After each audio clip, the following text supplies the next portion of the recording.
Mi nombre es María Eugenia De Feo y el trabajo que voy a presentar se denomina Espectroscopía de rayos X de energía dispersiva, SEM-EDAX, sobre una muestra ósea con tinción verde, un aporte al conocimiento de las prácticas mortuorias durante el formativo en Quebrada del Toro. En el mismo se dan a conocer los resultados del estudio arqueométrico de restos óseos humanos que presentan una tinción verde intensa en su superficie. También se indaga sobre la distribución de este fenómeno en los cuerpos y su representación en los diferentes sexos y grupos de edad.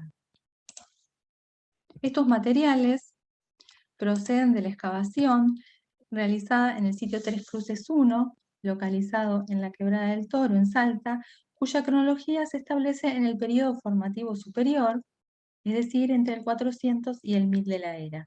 En el año 2007 se cavaron por debajo del piso de ocupación de esta unidad, la E3, un total de 24 cuerpos de diferente sexo y rango etario.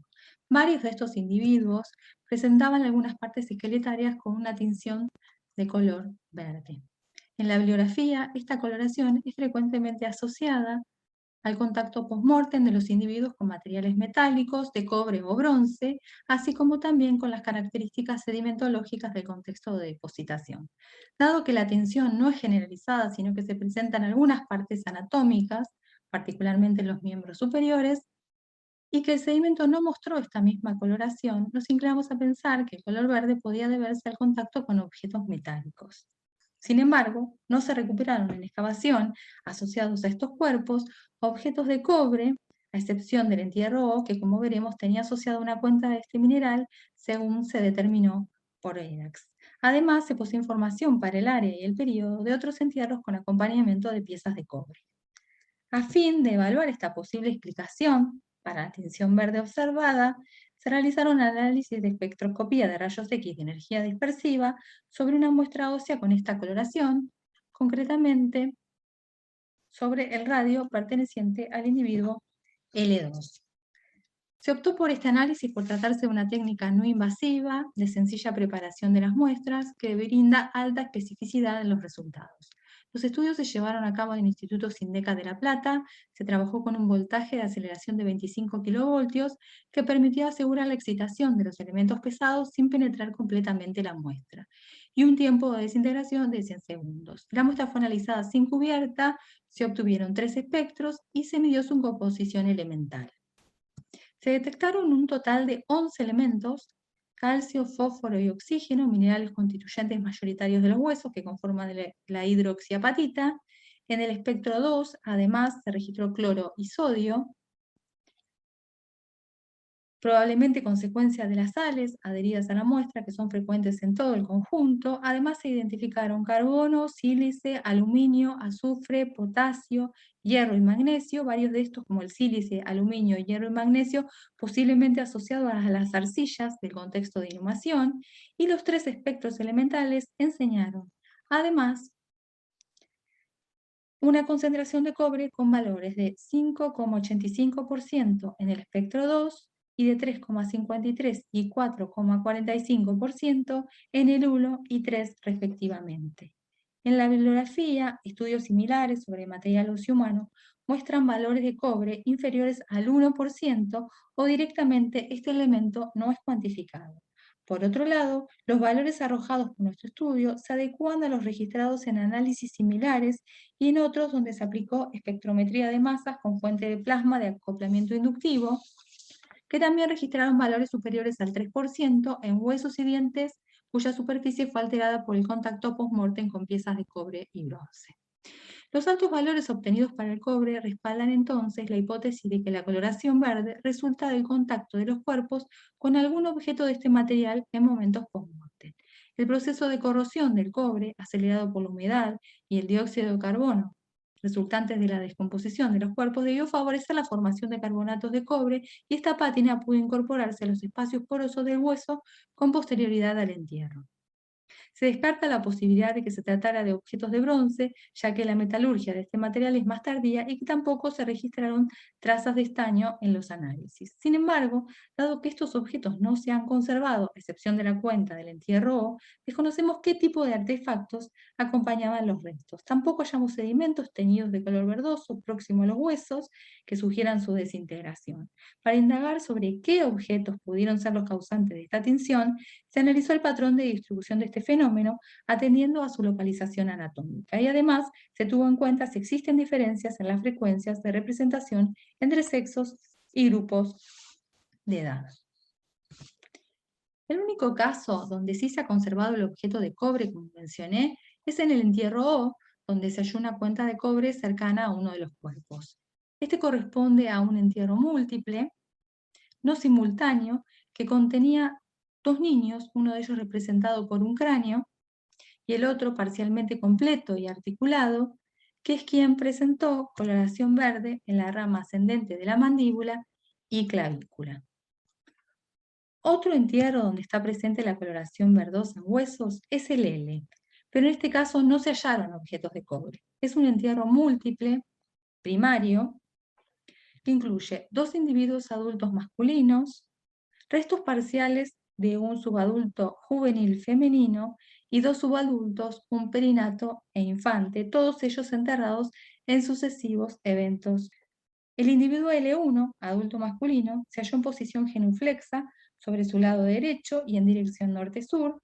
Las partes anatómicas afectadas son algunas costillas, cúbito y radio con mayor intensidad en el lado derecho y la epífisis distal del húmero derecho. Ya durante la excavación se observó que algunas de estas partes anatómicas se encontraban desarticuladas y otras estaban ausentes, como costillas, escápula y mano, probablemente como consecuencia del entierro del subadulto perinato ubicado de forma transversal por encima del esternón. Este último subadulto no presentó tinción en sus huesos. Por debajo del individuo L1, alineado a este, se halló otro subadulto infantil que tampoco mostró esta tinción. Y debajo de ambos se encontraba el individuo L2, masculino adulto. Se halló en posición genuflexa, también con orientación norte-sur, apoyado sobre su lateral derecho. Este posee afectados cúbito y radio derechos, principalmente en el área próxima con la articulación con la mano. Ambas manos presentan tinción, siendo más marcada la mano izquierda. Para este individuo, al igual que el L1, están ausentes algunas partes esqueletarias del lateral ubicado más superficialmente y tenía parcialmente desarticuladas las extremidades. Por último, se hallaron en esta misma fosa los restos parciales de un individuo femenino juvenil, del cual no está clara su posición original, ya que se conservaba solamente algunas pocas piezas como cadera, coxis y húmero. Este último está teñido marcadamente en la epífisis distal.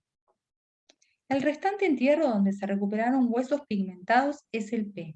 Se trata de un individuo juvenil femenino en posición genuflexa, sin cráneo. A diferencia de otros entierros de la estructura, se halló a pocos centímetros del piso de ocupación, colocado sobre la cámara de otro entierro, y donde debía ir su cráneo, se ubicó la fosa del entierro O. En este caso, la tinción aparece predominantemente en cúbito y radio derechos, muy fuerte en el último, y carpianos, metacarpianos y falanges de ese lateral. En cúbito y radio izquierdos, la coloración es muy tenue y solo está presente cerca de la mano, que se encontraba representada por algunos pocos huesos carpianos. Este entierro también presenta partes anatómicas faltantes, además del cráneo, y algunas estaban desarticuladas y desplazadas, entre ellos el húmero y otros huesos de miembros superiores. Sintetizando la información relevada, podemos concluir que los resultados obtenidos de los análisis de EDAX respaldan la hipótesis sobre que la tinción verde es resultado de procesos diagenéticos post-mortem. Para reforzar estas conclusiones, se prevé analizar con la misma metodología huesos no afectados en su coloración y sedimentos adyacentes a los entierros. No obstante, como mencioné, los sedimentos no presentaron coloración verdosa, probablemente fueron removidos junto a los huesos faltantes y o desarticulados durante la apertura de un nuevo evento, y las características del fenómeno observado, es decir, la transferencia de carbonatos de cobre sobre los huesos y su patrón de distribución no aleatorio respalda la hipótesis de que la tinción se debe al contacto con objetos de cobre. Si bien la muestra es pequeña, no parece existir una asociación entre la aparición de manchas verdes en huesos o la práctica de enterrar los cuerpos acompañados con objetos de cobre y el sexo de los individuos. Este fenómeno ha sido registrado en individuos adultos y subadultos, tanto femeninos como masculinos. Tampoco parece existir relación con el tipo deformatorio craneano. El patrón de distribución, en cambio, sí muestra algunas diferencias según el grupo etario. Por ejemplo, la tinción verde se presenta en el individuo infantil en mandíbula y clavícula, y en adultos y juveniles predominantemente en las extremidades superiores, con mayor intensidad en cúbito y radio, y solo afecta levemente a los huesos más próximos o los que estuvieron en contacto con estos como resultado de la posición del entierro. Con respecto a la lateralidad, la tinción verde se registra de manera más intensa en húmeros, cúbitos y radios derechos, mientras que en carpos, metacarpos y falanges puede ser variable. En el caso del individuo O, sabemos que la tinción se dio por contacto con una cuenta de cobre, posiblemente por la ubicación se trató de una cuenta de collar, y los casos restantes donde estos objetos no se han conservado, se sugiere que las piezas de cobre pudieron tratarse de pulseras o brazaletes. Esta hipótesis surge del hallazgo de Eric Bowman, que menciona para el sitio El Gólgota, ubicado más al sur en la Quebrada del Toro, en contextos cerámicos similares y del mismo periodo que Tres Cruces, un cuerpo que presentaba 3 brazaletes de cobre in situ sobre el cúbito y radio, también derechos, como se registra en Tres Cruces. En el conjunto analizado por nosotros, este fenómeno se registró mayormente asociado a entierros primarios múltiples sucesivos, donde las partes esqueletarias se presentaron parcialmente desarticuladas, o en el caso de las manos, por ejemplo, es frecuente la ausencia de carpos, metacarpos o falanges. Esto sugiere que los objetos de cobre pudieron ser retirados en las sucesivas inhumaciones. Y en el caso concreto del entierro L, la ausencia de tinción en los huesos de los cuerpos que fueron depositados por encima de otros, por ejemplo los subadultos, también sugiere que los objetos fueron retirados previo a realizar una nueva inhumación. Así como la desarticulación de los cuerpos indica que el lapso entre un entierro y otro debió ser suficiente para la reducción esquelética de los cuerpos anteriores.